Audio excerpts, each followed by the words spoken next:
So we're going to ask everyone to now join us for Hudson County Community College's Fall 2021 College Service Day. Welcome, welcome. We'd like to also let everyone know that this College Service Day is being recorded.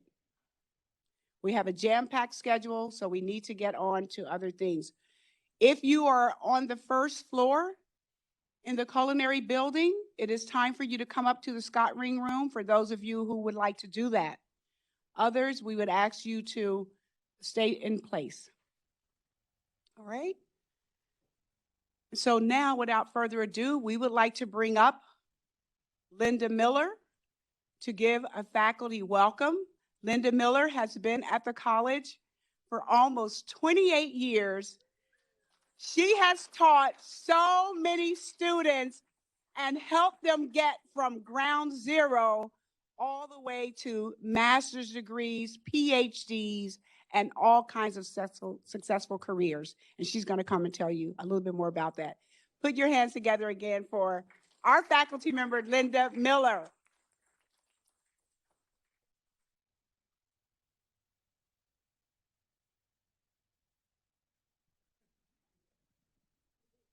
Good morning. Good morning to those of you in this room. Good morning to those of you in ITV rooms around the college. And good morning to those of you coming in remotely. Welcome back. Welcome back.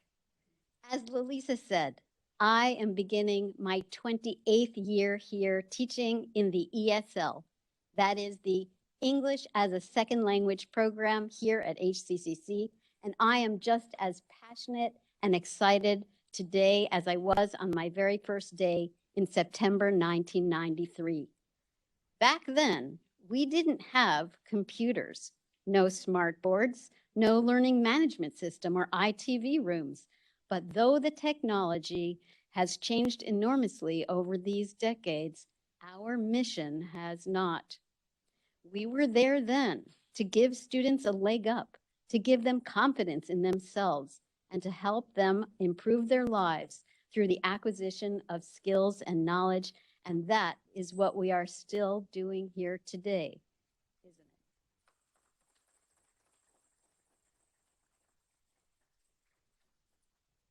The pandemic, however, has presented a particular challenge. We have all endured loss, illness, sadness, and frustration. But we have carried on as best we can, haven't we? I am an old-timer, a digital immigrant. Truth be told, I don't really like computers. So last year, I struggled with the technology needed to deliver my classes remotely. My biggest concern was, how was I going to create an inclusive, engaging classroom community? The only kind of place where I know ESL students can thrive. In the end, however, I discovered that the essence of what we do remains the same no matter what the mode of instruction. One day, toward the end of the spring semester last spring, I gave my level 2 ESL writing class a familiar task. I put the students into small groups of 3, and I said, read your essays out loud to your classmates. We were meeting on Zoom, so I put them into breakout rooms. As they began to read, I made the rounds of the breakout rooms listening in. When I joined one, a student I will call Annika just was beginning her essay. The essay was a comparison of herself and one of her coworkers. They were both working at McDonald's, making $11 an hour. Unlike her coworker, who spent every penny of every paycheck, every pay period, Annika described herself as a saver. Then she said, quote, "When I came to the U.S., my world changed because I was never going back to the life of being poor. Growing up, my family did not have food, so some days we went to sleep hungry." At that point in her essay, Annika suddenly stopped reading, choked up and broke down. I stared helplessly at the 4 two-dimensional images stuck inside my gallery view Zoom frames, Annika sobbing on camera, and the other 2 students looking on, pained. Then, before I even had the wits, each of the other 2 students reached out across the cyberspace and in their limited English began to flood the space with words of compassion and consolation. Annika, it's okay, don't cry, we understand. Your essay is beautiful. When I received my student evaluations, one of these students wrote about that incident. She was grateful that the class had taught her not only how to improve her own writing in English, but that the class had been a safe space within which to be human, to share joys and sorrows, to make mistakes, and to learn. This, despite the fact that the class had taken place entirely on a screen. Immigrants with limited English skills make up a significant percentage of overall college enrollment at HCCC. This semester, former ESL students are in fact likely to be in your anatomy and physiology class, your electric circuits class, your computerized accounting and sociology class. They will be coming to the library, participating in student government, and yes, they will be walking across the stage at commencement next spring. You may not know that they have come through our ESL program because they have been prepared by the ESL program to benefit from college-level courses and beyond. They don't sound or write any differently at that point than all of the other college students that you see. Community colleges, particularly our college, serve not only the most diverse racial, ethnic, and religious populations within our country, many of whom have been historically denied the great benefits others have received, but we also serve recent immigrants and the children of immigrants. No doubt, in the coming years, our ESL program will welcome some of the refugees desperately trying to leave Afghanistan now. We remove barriers, give voice, and empower all of our students on a daily basis, every day, semester after semester, year after year. That civic responsibility and moral duty is the awesome task of our mission that each of us have and that we as a collective body carry out in our classrooms, in our offices, hallways, and on computer screens.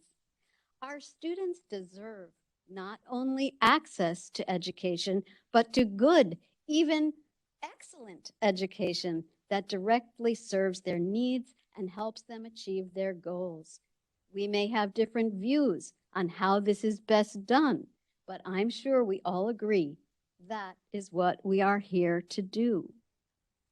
In a survey of recent HCCC graduates, one former ESL student put it like this, quote, "I know it is overwhelming to start from the very bottom, but it is worth it because if you struggle with the placement exam, then ESL is a lifesaver."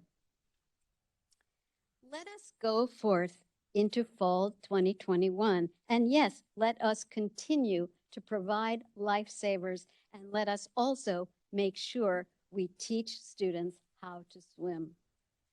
Please be safe and have a great semester. Thank you.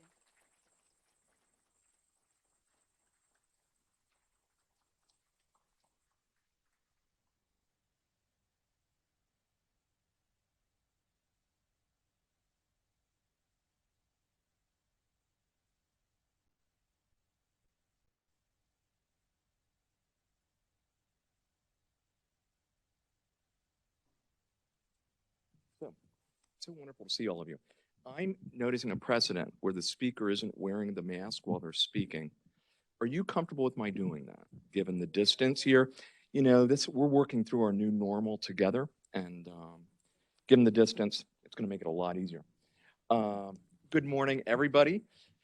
And it's my great honor this morning to introduce Hudson County Community College's inaugural 2021-22 Student Poet Laureate, Natalie Yaquel. But first, and on behalf of the entire college community, I want to thank Assistant Professor of English Eric Adamson, colleagues in the Gabert Library, the Department of Cultural Affairs, and the Division of English and ESL, members of the HCCC National Poetry Month Committee, and others across the college for creating and organizing a process for the selection of a student poet laureate.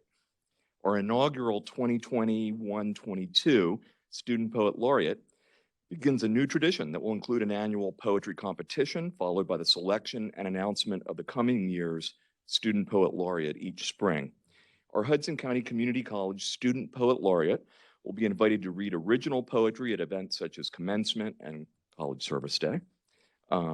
They'll have their work archived at the Gabert Library and on display in the Dineen Hall Gallery, read poetry and workshops into children in area elementary and middle schools, have their work published in the Crossroads Literary Magazine, and many other opportunities. So today, Professor Adamson asked me, and I'm honored to be able to do this, to introduce Hudson County Community College's inaugural 2021-22 Student Poet Laureate, Natalie Yaquel. Natalie is a first-generation American whose family is from the Dominican Republic and Lebanon. She graduated, this is really interesting, and we see more and more students with this kind of background coming to us. She graduated from the University of Vermont in 2019 with a Bachelor of Arts in English degree. After some time deciding between social work and nursing, Natalie chose to continue her education at Hudson County Community College as a nursing major. Her dream is one day to become a midwife. Natalie has shared that throughout her educational journey, poetry has remained her, quote, consistent place to go to process, escape, or express her feelings, frustrations, and fears. Natalie's poetry is beautiful with themes that integrate nature, love, and issues of reproductive and social justice, channeled through raw human feeling and emotion. Congratulations, Natalie. You are so talented, and all members of our HCCC family are proud of you and honored to celebrate your talent and creativity, and she's going to read several poems. Natalie.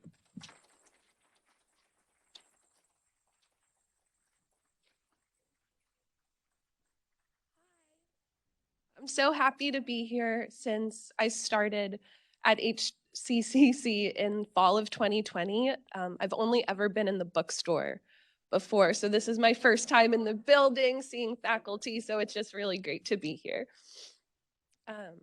The first poem I will be reading is titled Muddy Elbows.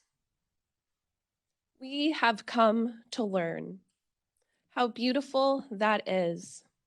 As the world strived not to be broken, as we learned even air is something you can fear, trying not to let it get too close to our bodies, we chose to learn why things are the way that they are, to listen to the words of people most hurt. We chose to search, look under microscopes to see what our cells are made out of. We chose to yearn, to run when our lungs gasp, blacken, and shrink, only to expand again, to say, air, we can be friends. I'm not mad at you, only scared of what could have been, what might be. Together, we take one more step. We ask why, and if the answer doesn't suffice, we go into the field, muddy our elbows on our own device. The dirt shines on your skin like an answer that fell off your very own tongue. This choice to gather numbers and prose and make them a part of ourselves, like a finely draped dress, you keep sneaking peeks at yourself in the mirror to see. Look at all you are made up of, all you strive to be, everything you wear and everything you gather. Your neighbors on the street, they stare at you in awe as you go by. They have chosen you to light up their sky. Thank you. Thank you so much. And the last poem I will be reading for you today is called Desert Bloom. I still get urges to return to what was or almost was. Moving backwards in time, I am left dizzy, disoriented, and squinting at faces that are now no more than a memory. All involved know should be avoided. So I choose to grow. Even in rocky, dry soil, I choose to grow. I wait for rain. I befriend the drought. Thank you so much.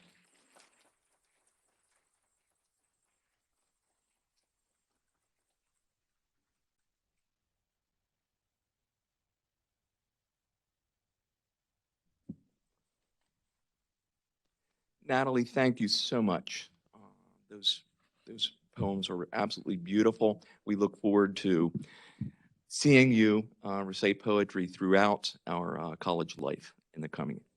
Great, thank you.